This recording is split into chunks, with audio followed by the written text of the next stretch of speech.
Yo, what's good? It's your man 100 Grand Russ with The Rock Never Stops. Hot damn, the Detroit Pistons dropped another one. And this was a heartbreaker, y'all. This was a heartbreaker. I want to dive into that in this video. If you enjoy it, smash the like button for me. I'm going to be talking about some of the things that I saw. But definitely, hit the like button, hit subscribe, the bell for notifications. I really do appreciate all the love and support, keeping the channel going.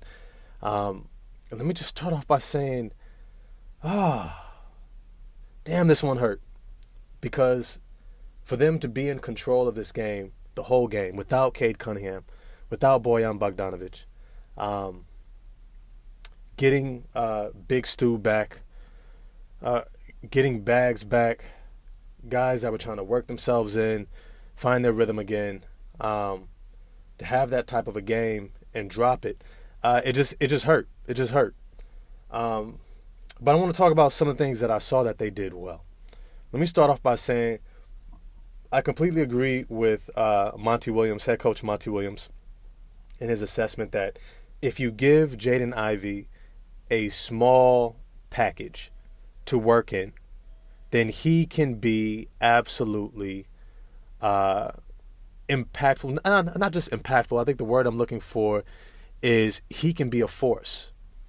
He can be a force when his package is very deliberate. And I think that a lot of us have been saying this from the beginning, that he's not somebody who's going to ever have the floor game of a Cade Cunningham where he's making certain passes, putting the defender in jail off of a pick and roll and manipulating the defense. That's not going to be him. He doesn't have the foresight to be able to read the defense at that level or necessarily handle the ball at that level, which we saw later in the game. But throughout the course of this game, there were times where he was just taking over. His ability to get to the rim, get downhill, use that speed, and find his big man with great chemistry with Jaylen Durham, I thought was just phenomenal. And I think if they maximize that small package, pick and roll when you're on ball or going straight in, and here's the important thing. You have got to make sure that the guys around him know how to play off of him because they'll need to bail him out. And I think that that's not something to be embarrassed of. It's to be optimistic in that if you have guys moving around him off the ball as he makes his descent into the paint, you can exploit the rotating defense, which they will have to do every time. No one defender is staying in front of Jaden Ivey. And I think that that's apparent by now.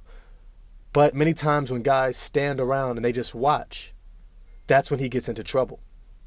And so it's important that the offense structured around him is very intentional. Jaylen Durham, you need to dive, right? Whoever the weak side wing player is, if you're not a knockdown shooter, you need to be diving.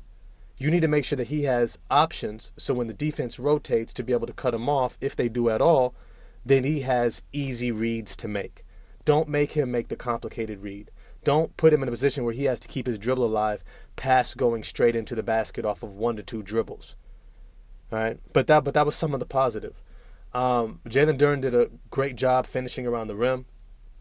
He was even able to show some of his playmaking ability off the bounce, getting to the rim. Alec Burks was a sniper. He was able to get his shots off, which was a huge lift.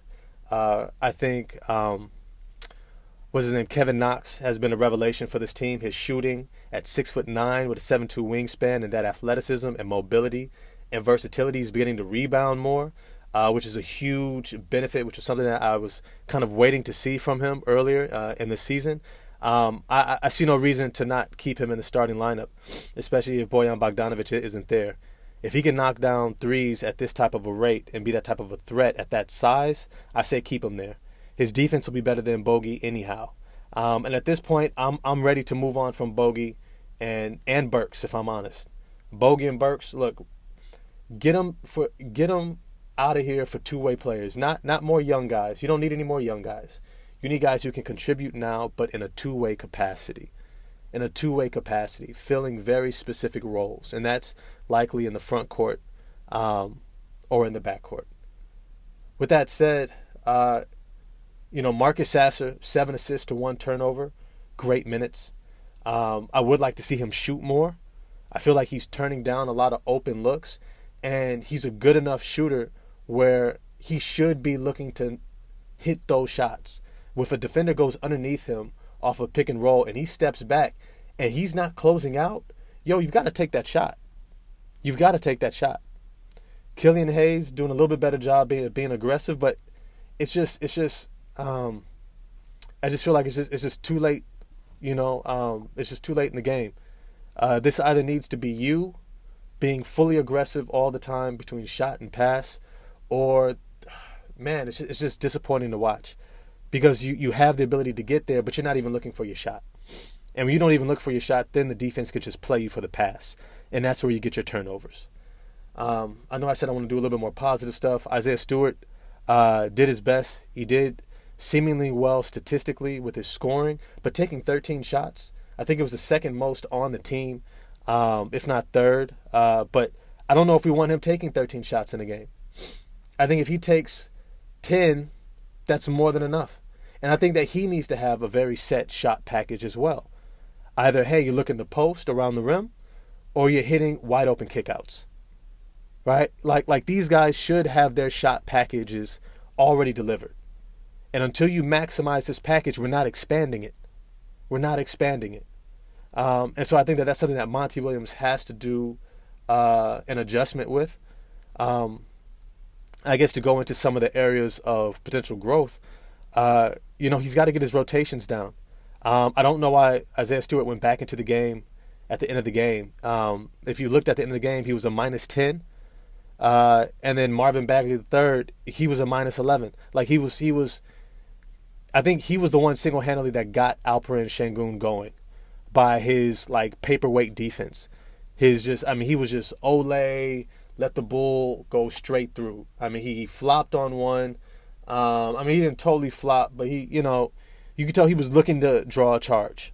He wasn't looking to stand his ground. And against Alperen Şengün, you have to, because he's got the type of mobility where he's not just going to be out of control. And so trying to pull the chair out from underneath him, trying to do these little tricks to draw a charge, he's just going to stay balanced and finish. That's just what he's going to do. I don't know if you read the scouting report, but trying to draw a charge in that moment was just like, what are you doing? It just seemed like he didn't want to play defense. And then the very next play, he doesn't even step up. He keeps backing up all the way to under the rim. I'm like, were you ever going to challenge the shot? And I'm personally I'm ready to move on from Marvin Bagley as well. Play James Wiseman as that backup five. To be honest, I want to start Asar Thompson and play Isaiah Stewart as the backup five. And I know that head coach Monty Williams talks about what Isaiah Stewart contributes to this team in terms of his toughness, his leadership, his poise. I think he brings a lot of intangibles to this team. I just don't know if those intangibles are equating to win. I mean, I think it's obvious it's not equating to winning, which puts me in a position to say, I don't know if it's as valuable as it feels because of the lack of it. And I know that this team lacks tremendously leadership, defensive leadership, guys who are going to play on both ends, throw their bodies around and be physical. I get that. But I don't think that he's making the impact that I think is maybe felt in the day-to-day practice. Because here, what they say in the land of the blind, the one-eyed man is king, right? On a team where there's almost no defense, no defensive elite players, a guy who gives you average to marginal defense is going to look great in practice. It's just not going to make the difference that you think in the actual game, where the majority of the players can see with two eyes, if you get that analogy. And so I think Isaiah Stewart's minutes need to be brought down. Definitely his shots, 13 shots. I'd rather see it go elsewhere. I'd rather see Kevin Knox get some more shots.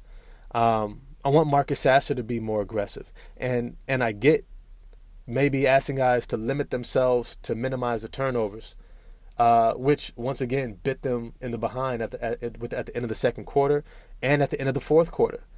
You need guys with poise.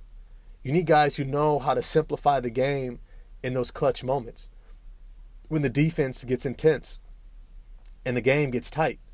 You need to keep things simple. This is not the time to try to hit the no-look backdoor, bounce pass. This is not the time to, try to do the things that you're doing within the flow. things have tightened up, and you need to tighten up and adjust to it as well. And you got to be able to read the defense and know what to anticipate. And they just didn't. And you saw the difference. Fred VanVleet single-handedly won this game for the Rockets because he knew what to do.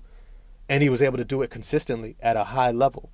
And so this was a disappointing loss. I still want to see more Ausar Thompson. I think he should be starting over Big Stu. I think that needs to be a persistent point of emphasis from everybody listening, everybody doing videos. Yo, you need to drive this home to Monty Williams. Start Ausar Thompson over Isaiah Stewart.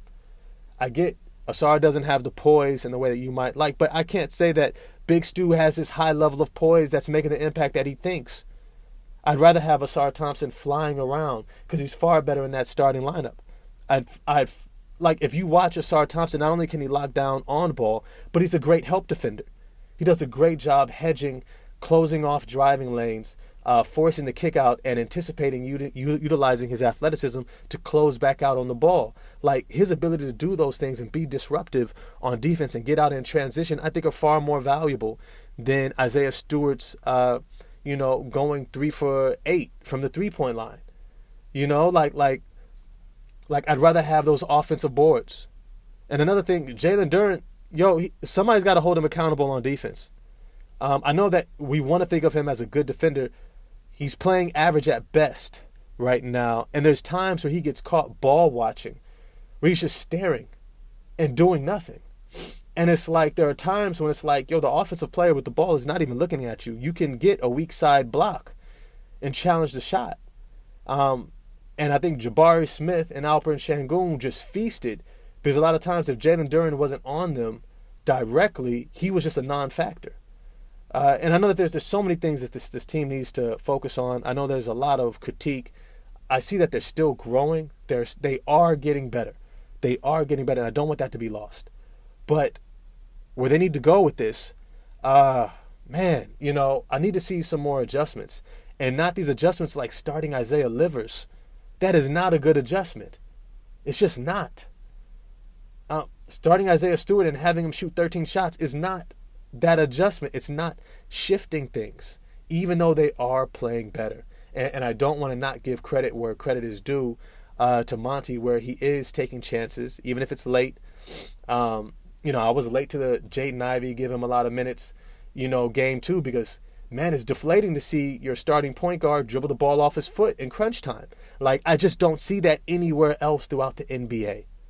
In the NBA, what other starting point guard, Scoot Henderson as a rookie, is not dribbling the ball off of his foot in crunch time? He's just not. He's not. I'm sorry. He's not.